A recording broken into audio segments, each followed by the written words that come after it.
It is the Lakers visiting the Celtics. No LeBron James, no Anthony Davis. They're sitting on the bench in this one. Celtics are 15.5-point favorites. What could go wrong? Austin Reaves is the answer. Here's a three in the second quarter. Put the Lakers up by 8. Under 3 minutes to go in the second. Lakers up by 5. Here's Reaves again. Guys, this is just going to pretty much be Austin Reaves highlights. So what'd you think of how Austin Reaves played last night? He was in fuego. He was red hot, and they couldn't guard him, which didn't make sense. But that's unguardable right there. But that's what happens when you get hot. Yeah, now early in the fourth quarter, Lakers up by 10. Here comes Reaves. He's going to drive and bank in the floater, Monica. He had it going. I mean, this was his night indeed. He was just in the zone, as they say. Lakers up by 9 here. This is Russell. Reaves decided to pass it off this time. LeBron and AD hype. Lakers win it, 114-105. Russell had 16 points and 14 assists. And you look, the Lakers win, but they're still 9th place in the West, which would put them in the play-in tournament if the season were to end today, which, thankfully for them, it does not. They're 4 games back of the Suns, which would give them safety from the playoff game. 4 games back from the Sun, they would be a lot further Mercury. away from the Sun, actually. BPI only gives them a 6% chance to finish at 6th place or better. So that's where things stand with the Lakers after their biggest win of the year, right? I mean, there's no question going into Boston and winning without their top 2 guys. So what did that game tell us about the Lakers? Nothing. All right. First take is next. It doesn't, because their 2 best players didn't play, and the problem has been when their 2 best players have been playing, which is the first time this season that AD and LeBron were not in the game. At least one of them wasn't on the floor, which is a good sign. Normally in the past, we've been concerned about Anthony Davis's availability. We're not this year. And by the way, turtleneck coming back looks great on him. Oh my gosh. This is more about the cast that's around LeBron and AD that helped get them to a Western Conference Finals last year and really had all of us caught up in this kind of cool young group of energetic players and defenders, and Austin Reaves, of course, and what they can do with LeBron. But since the in-season tournament, Monica, they have fallen off big time. And now we got LeBron putting out hourglass emojis, and we're all trying to decipher what this means. So this is this supporting cast saying, it ain't us. Not us. We can ball. Listen, first of all, after the thriller versus the Warriors, I don't know how we didn't forecast at least 3 games out for the 2 of them, just in terms of the energy that game required. So I wasn't surprised when I heard that they weren't playing this particular ball game. I think, to me, for the Celtics, this is an indication of the dog days of the season. Everybody is trying to make that push to get to All-Star break, to recharge mentally and physically. And so I'm not going to put too much on it. They shot 33% from 3, 16 and 48. Like, we know the three-point line is their biggest threat. But as far as the Lakers are concerned, I want to take confidence away from this, because you're not getting this level of productivity consistently from your role guys. But that is not a realistic measure of this team, because that's not this team. Because you didn't have LeBron and AD as the dominant pieces, so you had other players who could be a little more reliable. It always happens like that, right? Like where the one game, the one game is like, oh, FGAs, it's time for me. And so players who aren't as comfortable in supporting cast roles, now you become more of a primary player. But again, last year this all made sense. This all fit last year. Why all of a sudden this isn't fitting is the big question. So on last year, though, too, there was such a smaller window for it to fit. Remember, it started to click late. Because it was post-trade deadline, right? They made a bunch of moves at the trade deadline, which actually brings me to what I wanted to ask next, which is trade deadline is what, 6 days away now? Thursday. So what are we looking at for what are the move or the moves that the Lakers need to make? Well, what the fan base wants them to make, what LeBron probably wants them to make, is DeJounte Murray from Atlanta, who they could bring in as a defender and help them out in the backcourt with defense. But I don't know if that puts them over the top. I don't know if that makes them a championship contender. And what do they have to offer? Because Austin Reaves is a player, do not trade him. Right. And that's what Atlanta would want. So what do the Lakers have to offer in a trade? What would you do? What would I do? Yeah. I would start fielding offers for LeBron James. Because that's the best thing you have.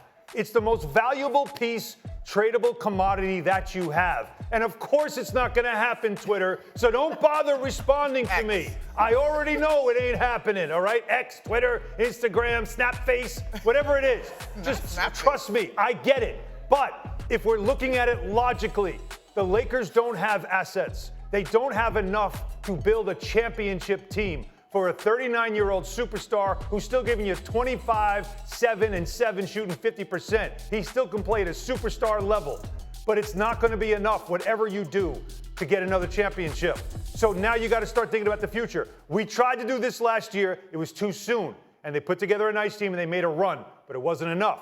But, Mon, what else are you going to do if you're the Lakers? Give up the 2028 pick so that when he's long gone and now you're stuck with, I don't have any draft picks. I'm in the lottery, but I don't have my pick because we went through this era and didn't come away with a championship. You can get a boatload for him. It's never going to happen, but logically, it's the right move. Yeah, it does make sense on paper. And it may even make sense if you were to dig into, like you mentioned, what do they have in terms of the available picks and so on and so forth. But the Lakers as an organization, LeBron James is the face of that franchise right now. Yep. And I'm sure they don't want to regress back to prior to LeBron getting there, right? They've always had a marquee Hall of Fame caliber guy that carries. They still have Anthony. So this is where I was about to go next. Okay. I'm old enough to remember when AD was supposed to be the guy to carry the torch. And it seems that conversation has dwindled more and more and more.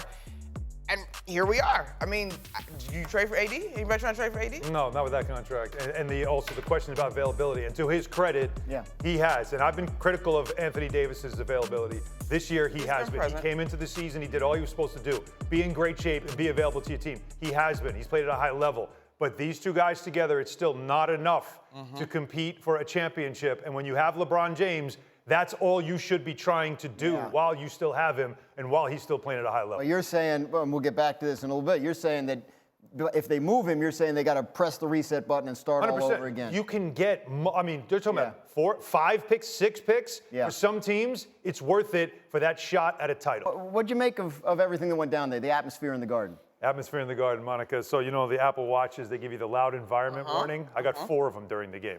Okay, and that means it's hazardous, noise.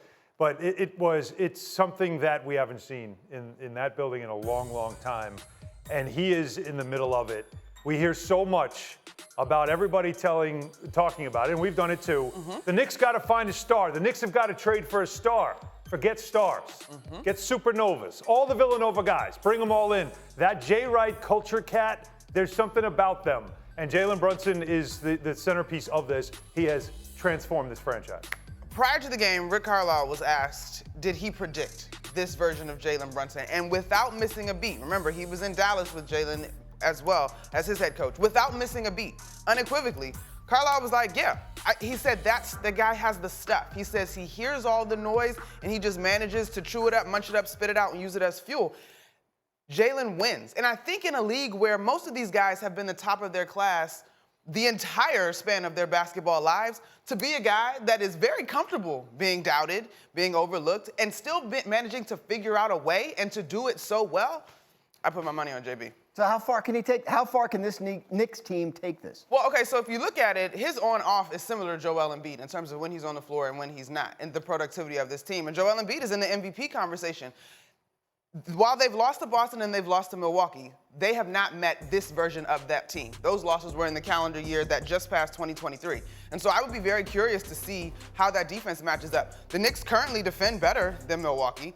I think they've beaten Philadelphia this calendar year. So listen, I don't see why this team can't push for Eastern Conference place in the Eastern Conference Championship. Yeah, and we got to also put the caveat when healthy. When healthy, Julius very Randle, true. who was also named to the All-Star team, he is not healthy with the shoulder right now. They don't have their starting center, Mitchell Robinson, and they lost OG Anunoby, who they traded for. So they get these guys back, or at least you get Anunoby back first, and they have the makings of a team that can definitely make a run like we saw Miami Heat did last year with Jimmy Butler as a centerpiece, and all these guys that just understand their roles, know them, and a team that plays hard. And what you don't want to be is a team that plays them, especially if you're like one of these cake eater, I'm like good all year type teams, then you play them in the first round. Like, this is a team that is going to come after you, and they're going to, I know Legg said this, Tim Legler said this recently on ESPN, and I thought it was the best thing to say. Every night they're going to outwork you. They might not out-talent you, but they're going to outwork you, and they're never going to let go. A game like last night was a perfect example. They had 4 missing key pieces to their rotation. Every reason to pack it up. Every reason. It's the middle of the season. It's the dog days of the NBA season. You're already won 8 in a row. This is the time to go, all right, it's not our night. But they just wouldn't lay down. Sure wouldn't. And they pulled out yet another win. Pretty exciting, fun story brewing up the road here in New York at Madison Square Garden with the Knicks. And he wasn't just having a good season prior to this injury. He was outperforming his 2022-2023 season in which he won MVP. One problem, though, there's a new rule this year. He has to play at least 65 games to qualify for that award, thanks to that new rule in the NBA's new CBA. Played 66 games last season, so The question now becomes, is that 65-game minimum, that new rule that says in order to be eligible for the postseason awards, you have to play at least 65 of your team's 82 games. Is that going to cost Joel Embiid a second straight MVP award? No, that won't, because it's the knee that's going to cost him. I mean, the numbers are great this year. There's no question about it. But he's also playing, and then he takes a couple of games off, then he plays. That is the issue, the knee, and the concern for the knee. And well before the meniscus injury and that scary fall we're showing you right here, which Kuminga lands right on it, you can see he's in obvious pain. If you were watching this game, and I was, and I'm sure, Monica, you were too, he was already dragging that leg up and down the floor. Like, he already was showing you that knee was bothering him. We have seen him enough during this season where that knee is now starting to get worse and worse and worse. Now this injury comes up. I don't think the rule is going to come into play because I think the knee is going to be the bigger issue. It is unfortunate that injuries are a part of the game. And yes, the conversation will be the 65 minimum, but you're right, the knee is the primary thing. I just think there's two things that are missing to me in the conversation about the minimum.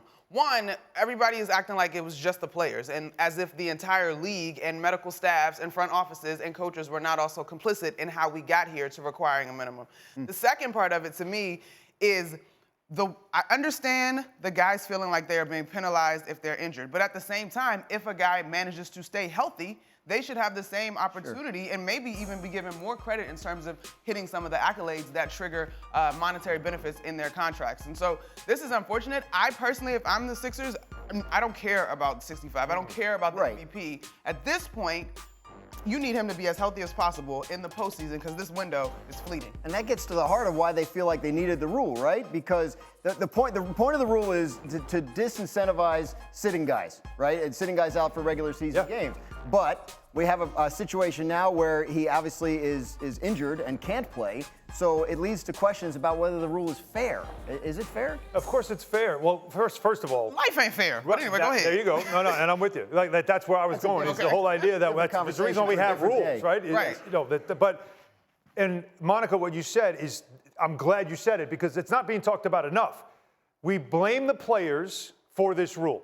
Well, if you didn't sit out so much, if we didn't have people like Kyrie and others who just sat out because they wanted to sit out, not because they were actually hurt, if we had guys that were talking more about how playing 82 games, that's really hard, it's too much on my body, whatever it is, we made it a science to not play a sport. Like, I can't imagine NFL players telling them, you know what, it's better off if you don't play this weekend. Hell no, you got to play, you want to play. And most players in the NBA want to play every game.